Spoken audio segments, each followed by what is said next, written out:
As he rode back with Bernie, he suddenly pointed to a main road and asked, "What path is this?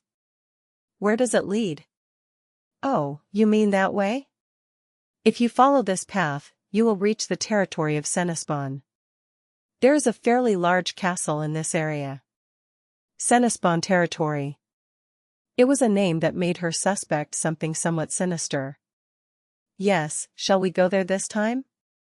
Hey, you wouldn't think a land-stealing criminal would hide in such a big town, would you, sis? At Candace's words, Bernie burst out laughing, calling it absurd. At first, he was terrified and just watched her, but after a few days of sharing her joys and sorrows, he seemed to have calmed down. "Is the noble taking care of the upper-class tittery?" "That nobleman is the lord of SYNOPSIS, so the people I'm looking for could be living in that territory, right?" At his reasonable argument, Bernie sighed at his own short-sightedness. How could he not have considered such a possibility even after she mentioned it? Even looking at it in general terms, it is a success in terms of information. That might be possible, but it's a little complicated. Count SYNOPSIS has significantly strengthened the security of his territory recently. It won't be easy to get in. Strengthened security? That makes me even more suspicious. Candace wrinkled her nose and face. The stench of Count SYNOPSIS seemed to reach him. "Well, then I'll find a way in." "You, my sister, can rest at the inn in the nearby town," said Bernie, patting his chest, telling her to trust him. It was a very unfortunate event for Candace, who had been just a stone's throw away from Isla, but at Count SYNOPSIS' mansion, Byron and his party were preparing to leave. As Hiram expected, Byron had decided to return to the Palace Empire, taking advantage of the reduced security caused by the war with the Sikkim. While others packed, Byron had a drink with the Count. "It's a shame that he goes to the Empire like this." The Count expressed his regret in a voice so cold that it almost exuded regret. How he had tried to rebuild Byron's goodwill after his son's words ruined the one he had worked so hard to build. Now that he had finally been forgiven, they returned to the Empire. It was a shame. "I can't stay in the Inselkov kingdom forever, right? I need to return soon and complete my great work, whether we keep our promise or not." "Well, of course I should. What I wanted to say was simply, yes, I know. I think I, too, will miss the taste of drinking with the Count."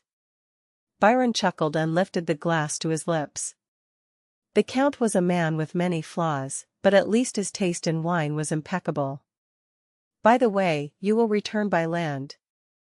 I'm worried that it won't be dangerous." The Count licked his lips and began to speak regretfully. He wanted to help Byron a little more in some way and earn some credit, but unfortunately, he decided not to board the ship above the Tittery upon his return. "I can't stand the seasickness, and the boat is not safe at all." "Haven't you heard the story of the encounter with the pirates?" Byron responded with a vain excuse about being a pirate when, in reality, he simply didn't like seasickness. "That's how it is. So I hope you have a good return home." The Count swallowed back his tears, wondering why those reckless pirates had decided to attack while Byron was aboard the ship. Yes, this time I planned to return by land. Luckily, he had someone who would help him safely enter the country. After leaving the county, Byron and his party, as usual, disguised themselves as merchants and traveled overland through the kingdom of Inselkov. The destination was Antris, a small seaside resort on the border of the Palace Empire and the Inselkov kingdom. Upon arriving there, they were taken to a luxurious villa. A building so grand that it made the Count's mansion look dilapidated welcomed them. "Have you arrived, Your Majesty?" The one who dared to use the title Your Majesty, which could only be used for the Emperor and Empress, was none other than the Marquis Canes, Minister of Finance of the Palace Empire. He had been helping Byron in his betrayal for a long time, but fortunately he was not accused of the previous betrayal and managed to survive unscathed until now. He was not only a survivor, but also a loyalist who was of great help to Byron as he was able to embezzle royal wealth and use it to finance the rebellion thanks to his position as treasurer. It was thanks to Byron, who had long ago hidden a spy among the nobles who supported Hiram. I don't know how long it's been since I've seen you in person. I can't imagine how much you have suffered. Well, I have been comfortable thanks to the support of the Marquis, both material and spiritual, so don't say that. It was something I had to do as a subject. Their plan was this: cross the border of the Palace Empire, disguised as a group of the Marquis Canes, who was on vacation in the Villa of Entris. As all eyes around them were on the Marquis of Canes, they spoke without even realizing it, but when the carriage carrying Isla arrived, they fell silent. You have to be careful what you say in front of that girl. I wonder if there is any possibility. Marquis Canes, who already knew who Isla was and what she was brought for, nodded quickly. And Isla, who had gotten out of the carriage, stared blankly at the unknown man standing next to Byron. He couldn't make out who it was, but judging from his luxurious attire, he seemed to be a man of considerable nobility. Who is it? Someone who helps Byron in his betrayal? He searched his memory, going over the list of Byron's assistants he had gathered so far. But he didn't remember anyone with his wealth and status. So, should I dress you as my assistant until you can safely enter the Empire? Yes, I'm sorry, but there is no problem. So Byron and Cloud moved around disguised as the Marquis' servants, and Isla and Laura as the ladies' maids. Having to take magic potions that changed the color of his hair and eyes was a constant struggle, but there was something even more distressing: the unbearable desire to know the Marquis' true identity.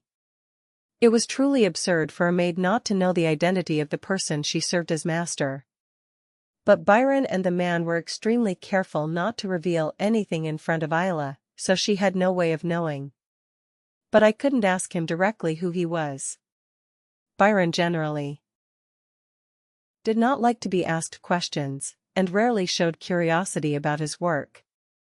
If Isla had shown any curiosity about the men there, she would have aroused unnecessary suspicion. I need to find out who that man is. He seemed to be very close to Byron and seemed to be a high-ranking noble. He could have played a very important role in this conspiracy. And Isla's curiosity increased as she crossed the border so naturally. How tall did someone have to be to get past security so easily? It was because no one would suspect the group of the Marquis, who was currently serving as Minister of Finance, but it was frustrating for Isla, who was unaware of it. Furthermore, there was little time left to find out the identity.